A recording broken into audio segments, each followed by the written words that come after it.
May it please the court. Mr. Brown. My name is David Brown. I'm representing Dr. Irland, who's here with his son. Someplace out there. Where are you?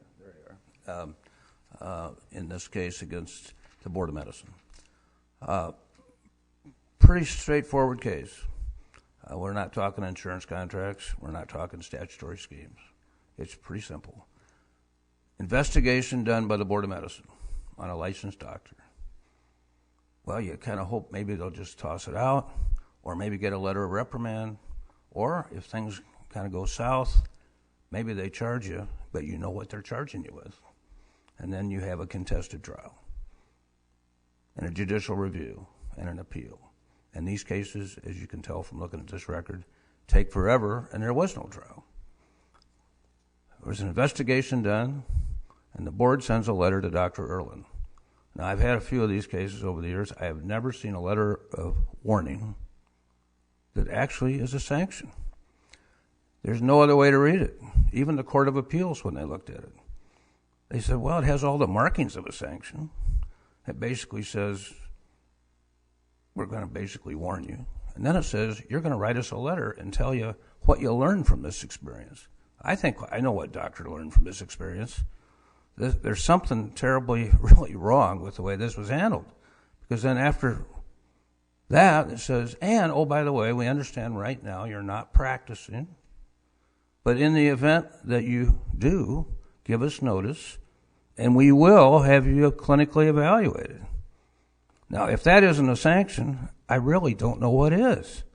So, it seems like there's kind of two issues floating around in this case, and I'm going to beg to disagree that it's straightforward. I found it a difficult case working through and getting ready for it, and I'm looking forward to these arguments.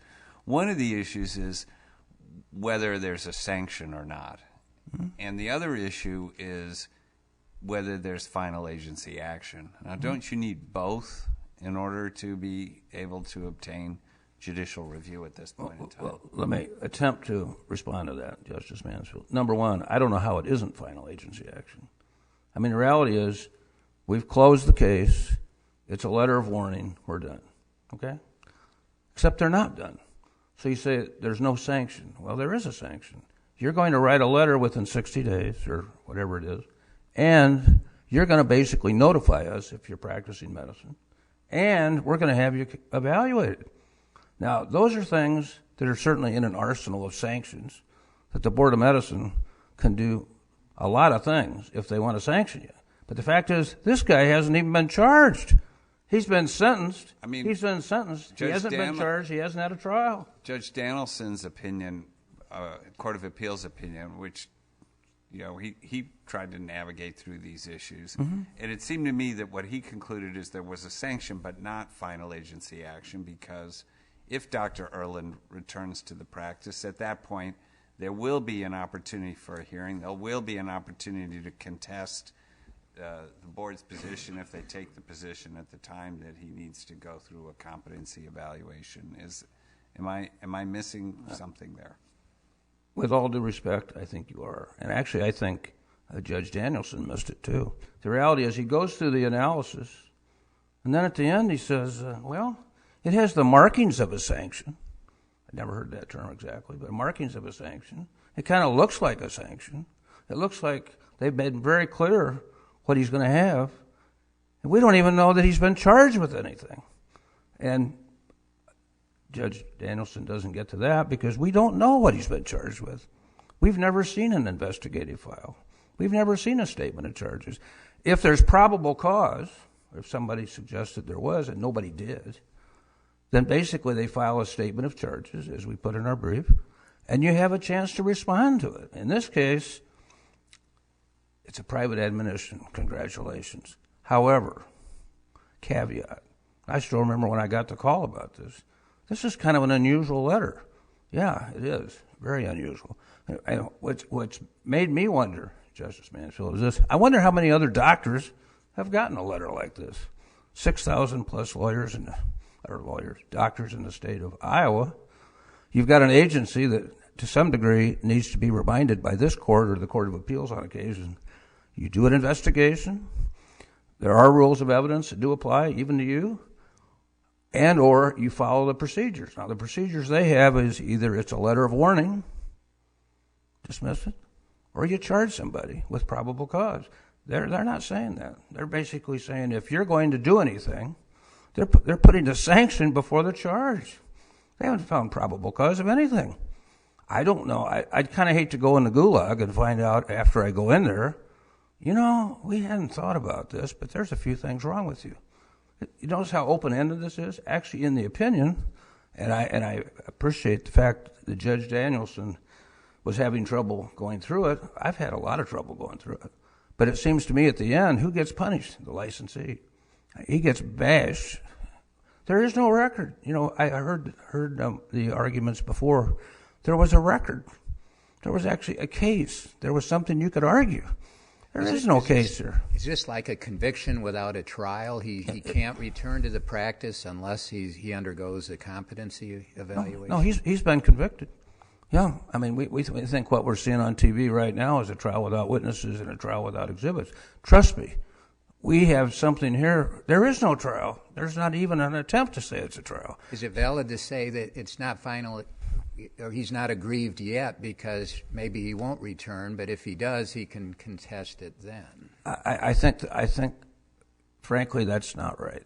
It is a final judgment. The fact is, they basically call it an admonishment or it's private admonition, and then they put these sanctions on there. He hasn't been hurt. He knows if he steps outside a box and does anything in the practice of medicine, he's being sent to some kind of evaluation for something he doesn't know what he's being charged with. No, I actually think it is final. And what scares me about it a lot is these agency actions. You see how long it takes to get up here? A long time that he's been on the bench. A long time. Still doesn't know why he's on there. Has no idea. And at this point, the agency took the position at the district court in front of Judge Gamble, motion to dismiss, it's not final. Gone it goes. Salisbury, we cite that. So what relief do you get if we win a reversal that it is judicially reviewable, we reverse Judge Gamble's dismissal, then what? What I'm asking for is you vacate the balance of that letter after where it says he's reprimanded. Because there's no basis to say he writes a letter to Kent Niebel. There's no basis to suggest that basically he goes to an evaluation. And I think the language, to be fair, is a little longer than that in the opinion. It's a hybrid, whatever that means. Wouldn't it be that we would just reverse the dismissal of the judicial review and send it back down to the district court to? That's certainly one avenue to take. The avenue I think ought to happen is it's reversed and you vacate everything in that letter after, quote, that it's an admonishment. But I didn't understand the argument at the time we were in front of Judge Gamble. It was a short argument, short decision, that we shouldn't be here and it's a Salisbury case. Well, it isn't a Salisbury case. It's not an interlocutory matter at all. It was a final decision when you take that letter and grab it by the four corners like a rabbit. When you basically came up to the Court of Appeals, basically it's unfortunate those aren't taped. But the dialogue with the Attorney General's office that was defending this lawless action and myself and the court, we're winning everything except the laugh meter at the end. We get down to the end, I'm going, yes, it is a sanction. It looks like a sanction. It's a hybrid sanction. There's all these markings of a sanction. However, at the end, it's not really a sanction because he basically hasn't tried to practice medicine and he hasn't really done this or that. And you see the way that this letter is written and the way that Judge Danielson writes it, the first time he walks out and practices medicine, or says he's going to practice medicine, they're saying, here's what's going to happen to you. At least this is going to happen to you. So on remand, I take it the agency could decide to discipline your client, but give you a full panoply. Well, this agency is capable of almost just about anything. Well, wait a minute, though. I mean, I understand this is this characterizes a hybrid action. That was the language of Judge Danielson. Yeah, and I kind of think it's right. I mean, I think that's a true fact. I mean, it has elements of sanction and elements that maybe aren't sanctioned. It seems to me if that's erroneous, then that they don't have the power to do that. You may end up getting that vacated. But then it goes back to the agency, and the agency may well decide to launch a full disciplinary action. Why couldn't they do that if you prevail here? That agency is capable of just about anything. It's not capable. I mean, they may have made a decision here. If they file something and they suggest there's probable cause to go beyond it, and then we have a contested case proceeding, let's bring it on. Because then at least we'd know what we're facing. I mean, Justice Apple, right now, I mean, you like to think you can hypothecate, what are they talking about here? And we don't know. We still don't know. It was never discussed. I mean, didn't the letter reference the hospital and the loss of privileges and a 29-year-old patient dying? No, what it basically talked about was the fact there was a malpractice case, which was then pending against, I think, 2 hospitals and some individuals. That's basically it. And it really, no determination as to whose fault anything was, or if they met the standard of care or they didn't, do anybody know the cause of death or not? The reality is, you're right, Justice Apple. They could basically say, we're going to have a full-scale investigation. Here's the investigative file. Here's what we're going to do, and we're going to go forward. Anything would be better than what we're looking at. We're looking at just a blind man walking down an alley. Well, if you went and started practicing again and they did the investigation and filed the papers, it seems like the same result would be for us sending it back to the agency and say either give the pup a reprimand without, or private reprimand without any conditions, or proceed, because that's really our 2 options, I think. That's fine. I'm perfectly fine with those options. Meaning it's a lawful procedure they have to follow, and basically they acknowledged, and it's in the opinion of Judge Danielson. They acknowledged they're kind of making it up out of whole cloth. They've never done this. They know they've never done this. This is a way to agency efficiency. Yes, and the reality is that's not justice. And we got 6,000 doctors or so in the state. I wonder how many of them have ever seen a letter like this and didn't even have the resource or the temerity or the guts to basically say, no, this isn't right. And what bothers me is knowing how the agency has functioned in many areas in the past. It wouldn't surprise me that this isn't the first time they've done it, and I'll bet it's not the last time they will do it if they don't hear from this court that it's illegal. I mean, there is no end to it, because we're in a situation where you deal with the board. They meet, I think, quarterly, not monthly. Basically, there's a ruling. It's judicial review. They can oppose it all. They know it's going to take forever to get up the chain on an appeal argument, which it does. Nobody's fault. It's just reality. And at the end, it's a lot of harm to these licensed physicians. Now, I have full regard for the fact that we're looking for the safety of the public and we want to do things right. But I can remember some years ago, we basically studied administrative practice and law for, God, I don't know how long. It seemed like about 6 years. And we all learned it from Professor Bonfield, and we had a task force and we talked about it. And I remember he put something in on the judicial review petition, or grounds under 1789, in terms of illogical. It's not rational. Well, we were up here in another era one time, arguing, I think, in this courtroom. I think it was after we moved into this courtroom. And the argument in that case, in the on case, the beverage people said, well, okay, it's not in the statute. We could just make a rule and do it. And my memory is this court said, no, you can't. There are limitations. That's an illogical interpretation of the rules that govern beverages. Well, this is an illogical interpretation, I think, of the letter basically that we received that basically has not only a warning in it, but a sanction in it with no charges in it. And ordinarily, if the sanction of a competency exam had been imposed after a full-fledged contested case, would that be reportable? Would that be public? Would that go in the database? I think it would. In fact, that's another unusual part of this. We might be going in a data bank and we've never been charged with anything. I mean, in terms of how are these evaluation people regulated? 10, 15,000 to go to Colorado for an evaluation on a condition, on a matter we don't even know what we're being charged with. And that's really what we're looking at. So I would respectfully request that we have the relief we've requested here, that it be vacated. And as far as if it goes back down, they basically say we're going to do an evaluation or investigation, fine. We're entitled to know what we're facing. We really are. And I think anybody, would want to know what they're facing so they can defend themselves. And that's really where we're at. So thank you very much for your time. Appreciate the opportunity to come before you. Thank you, Mr. Brown. Ms. Dixit? Thank you, Your Honor. May it please the court, opposing counsel. Good afternoon. My name is Anna Dixit, and I represent the Board of Medicine in this case. This case comes before you from a letter of warning that was issued by the board to Dr. Irland. However, there is nothing to appeal when there is no action, and nothing to contest when there's been no sanction. There are 3 separate misconceptions that have traveled their way up through this appellate process that I'd like to clarify for the court today. Can you answer a question for me? Absolutely. Under what authority under the code do you have a right to do a warning like this, but if you start practicing, we're going to basically go after you?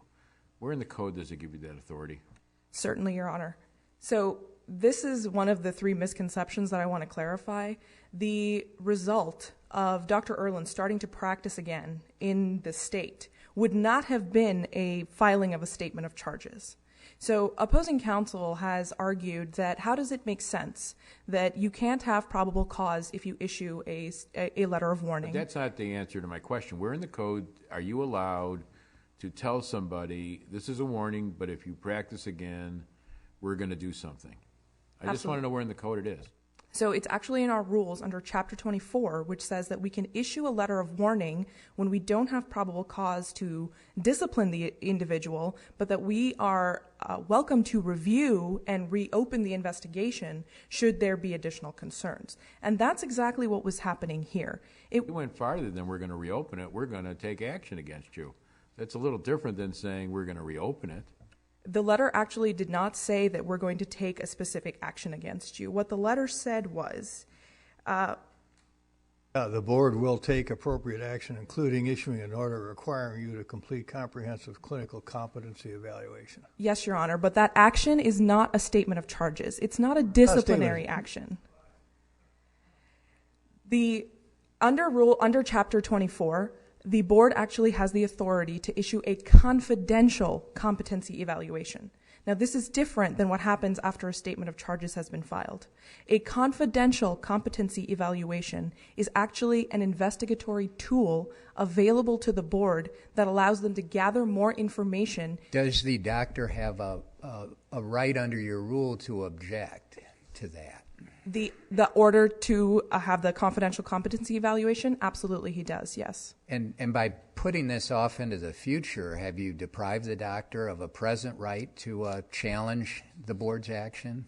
No, Your Honor, because tomorrow, Dr. Irland could return to the state and start practicing. One of the misconceptions of this case is that Dr. Irland's license is somehow frozen. It absolutely is not. The letter in no way suspends or revokes Dr. Irland's license. He could come back today and start practicing. Even if we were to order a confidential competency evaluation, he would not have to stop practicing. The only time that his practice is affected is after a formal statement of charges has been filed. So the competency evaluation is nothing more than an information gathering tool that allows the board to get more information to determine has there been a concern that violated one of our disciplinary grounds. Do you need probable cause in order to order a competency examination? It's a different probable cause than what we would need to file a statement of charges. So, this seems to me like you're putting him on probation without ever having, I'm thinking in the criminal arena, without ever having a conviction. I mean, there's lots of people that appeared before me as a judge that maybe there wasn't enough there to convict, but boy, we should be keeping an eye on that guy. Does that seem to make sense, that you can put somebody on probation? Because the terms that you've put there, I do think, sound very similar and akin to a form of a sanction. And yet you're saying we're not going to do anything. Here's the takeaway. If Dr. Irland had received this letter, put it in a drawer somewhere, and ignored it completely, absolutely nothing would have happened. Doesn't that just totally minimize everything you said in your letter? Is that meaning you guys have no clout? I mean, is he to ignore you and thumb his nose at that letter? Not at all. The purpose of the letter of warning is to do exactly that. It's to warn the doctor that should this behavior continue, should other additional concerns come about, or should there be a concern for the public of the people of Iowa, the board will act. I think maybe a PS, put a PS on there. We won't do anything if you go practice. I think then maybe we wouldn't be here today. But you're saying these things, but your letter seems to say otherwise. Your letter seems to have more bite than what your argument is.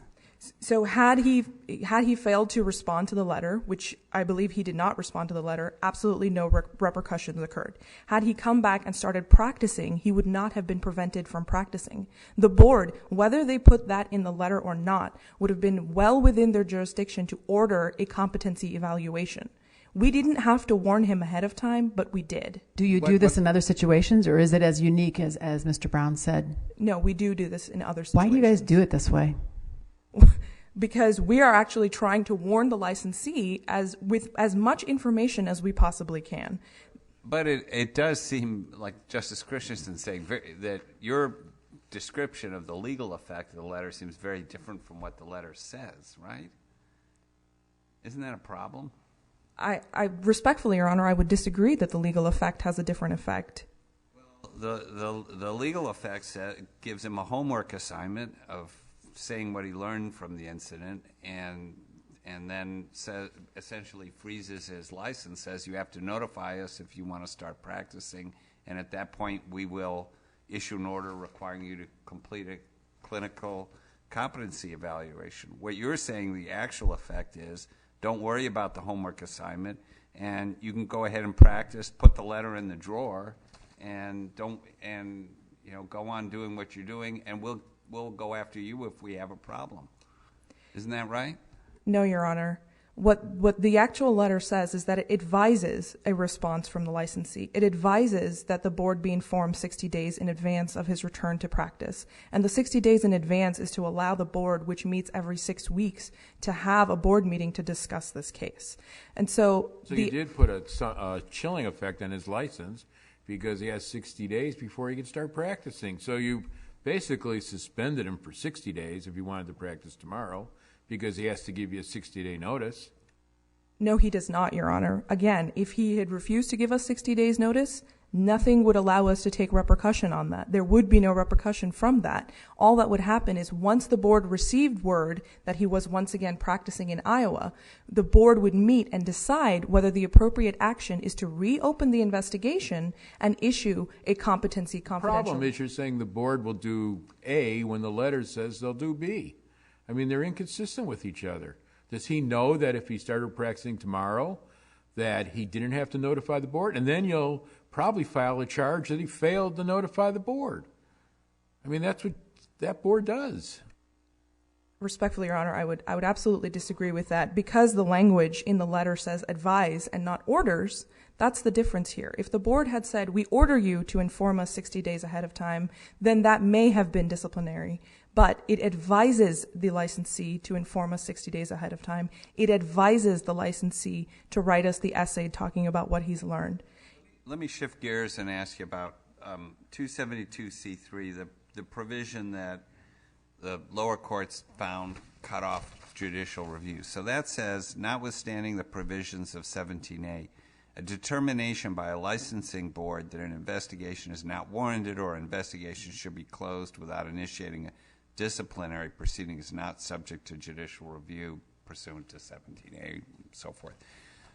As I read that, what the legislature was getting at is if somebody makes a complaint to the board about a physician and the board then decides to take no action, that they don't get a right of judicial review. The complaining party doesn't get a right of judicial review. I don't think what the legislature, maybe I'm wrong, it was driving at what's going on here, whereas if there's some form of discipline or warning and the physician is dissatisfied with it, they have no recourse.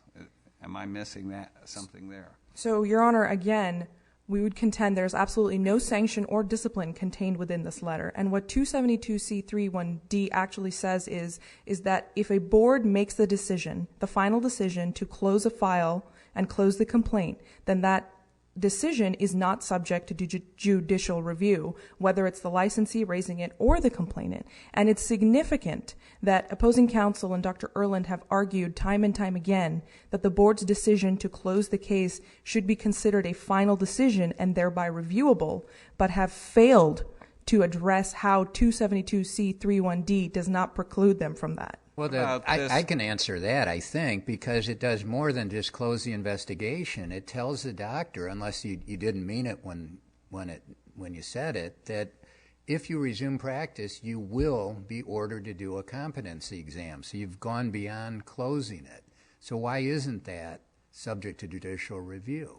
Because the order for the competency exam has not been issued yet. The final decision by the board, whether or not to order a reopening of the investigation, order that competency exam, has not been issued. And what probable cause do you need to issue an order requiring a competency exam? So if we were to issue that confidential competency exam, the probable cause requirement would only be that the board has a concern about the licensee's ability to practice due to some mental or physical health component that would affect his competency. This is much lower and different than what's required for discipline. What you're saying really is that the letter should have said the board may take appropriate action, including, because it's within the board's discretion.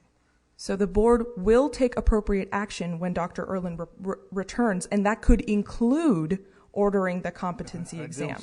You've been talking about a confidential competency exam, and I'm reading the letter, and it says and you also have been very clear about the word advises. It kind of reminds me of my kids splitting hairs with what I'm telling them they can and cannot do. But anyway, the advises and the advisors, that has to do with submitting a paper, advised. Another advising is provide 60 days notice, and then it's a new sentence. I don't see your magic word in there. It says, if you choose to return to the practice of medicine, the board will take appropriate action, including but not limited to an order about a comprehensive clinical competency evaluation. I don't see the word confidential in there, and I don't see the word advise. So even if those first two things were just strong suggestions in a parental tone, you can't say that about the most important big one. Show me how I'm wrong. Absolutely, Your Honor, because that sentence does not anywhere say that we would file a statement of charges.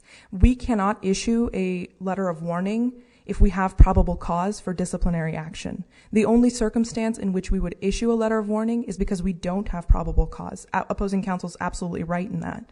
And so what we would need in order to file a statement of charges is additional information to get probable cause. Wouldn't that just be a new claim? Why don't you just wait till that happens then? Because at the time that we closed the investigation with this letter, Dr. Irland was not posing a threat to the public of Iowa. If he were to return to Iowa and start practicing again, that's when the Board of Medicine would be concerned, and it would become a matter of public import, and they would need to get involved to get that additional information through what's provided in Chapter 24, which is investigations and complaints, not discipline. Can you jump to that comment of mine? Where is the word confidential in there about the competency evaluation? You've been talking about it being confidential, which does sound better, but it's not in that letter. The matter has to be taken comprehensively. So the fact that we issued the letter of warning means that at the time we did not have probable cause for discipline. The only way to acquire probable cause for discipline would be what is allowed through our rules. Only in Chapter 24 are we allowed to order the surgeon or the licensee pre-disciplinary matters to attend a comprehensive competency exam. You keep circling back to that same answer. My question, I think, is different. Where is the word confidential? You say it, but it is not in this letter. It is in Chapter 24, which is the only way that we would be able to order the So Chapter 24 prohibits you from putting the word confidential in this letter? No, it contains the word confidential. My problem is this letter, it basically is to scare the physician into not practicing anymore once they stop practicing, or you're going to go after them. And isn't that a form of discipline? I mean, that's the effect of your letter. You never close your case. You close your case by saying, we dare you, we'll meet you in the street, and if you do come back, we're going to gun you down. I mean, that's the problem with the letter like this. Respectfully, Your Honor, that is not what this letter is intended to mean. This letter is intended to provide a warning to the licensee that his behavior towed the line and to provide information about what could happen if the board has additional concerns. Because the licensee wasn't practicing in the state, the board did not have additional concerns. Once he returns, those additional concerns also return. Furthermore, this was not a final decision because it was a sanction or discipline, because that's not contained in this letter.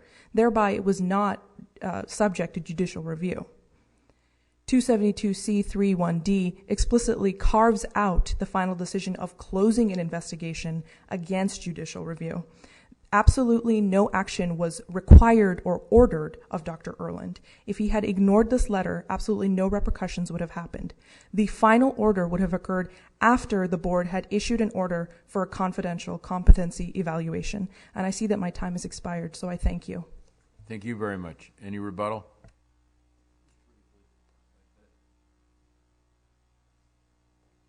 I don't want to talk my way out of a winning argument, so it'll be brief. But here's a situation, and I think you hit it on the head in the last series of questions.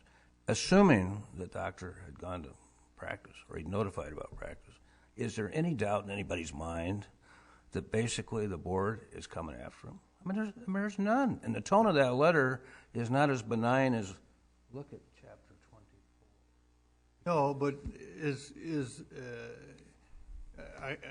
I agree. I mean, we hear two different stories, and one's softer than some of the language. But is a comprehensive clinical competency evaluation, is that a sanction?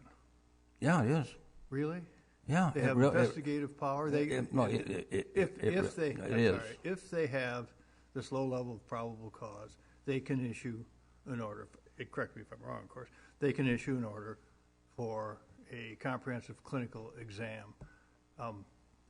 It strikes me as not a sanction, but as an investigative tool. So what they're saying is, if you come back to the state, we will investigate, but that's not a sanction. Again, with all due respect, Justice Apple, I thought you were with me, but apparently I lost you. But here's the deal. I think that's an illogical interpretation of that letter. I just don't think there's any way anybody looking at that as a licensed doctor is going to be anything scared to death to do anything and realizes that they're after him. Now, I don't know why a decision was made internal with the agency, but I heard it today right here at this mic. We didn't have probable cause, or we'd have charged him. Okay, but there's a lesser probable cause to do something else. First time I've ever heard that. It's confidential. We're just trying to help the doctor. Yeah, you really are. And the reality is, at the end, this has a chilling impact on the whole profession. That's not why that agency is there. I think we're entitled to know what we're being charged with. Basically, this thing was manhandled, I'm afraid, and who's been hurt? This gentleman basically has been on the bench because he's attempting to have this reviewed by a lawful Supreme Court. Thank you for being here, Your Honors. But I think there needs to be some direction to that agency. They can't just do whatever they want. In fact, it was interesting, as I was reading before today, again, the decision from the Court of Appeals, and I have utmost respect for Judge Danielson in many ways, but he says this opinion or this letter was colored with advisories. Never heard of the term advisories before. Supposing they would have said this in the letter, everything that's there, but said, but we have ongoing concerns, and we now would like to do a comprehensive clinical competency examination. Mm-hmm. Would that have been a sanction? I think it would have been. In fact, I didn't know we were going to try to rewrite the letter for him, but the letter that we're dealing with, the one that he dealt with, the one that we're reviewing, that is a sanction. And the reality is they didn't follow the rules. They're making it up as they go along. That's one of the problems sometimes agencies have. Agencies respond when they're basically told what the rules are. Thank you very much for the opportunity to come up here and challenge this, because I never really thought I'd be in a situation where I wouldn't be happy with a letter of warning, except this isn't a letter of warning. This is a sanction in and of itself. Thank you very much. Thank you. The case is now submitted. You may adjourn court.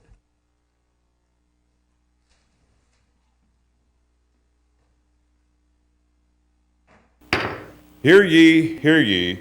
The Honorable Supreme Court of the State of Iowa is now adjourned.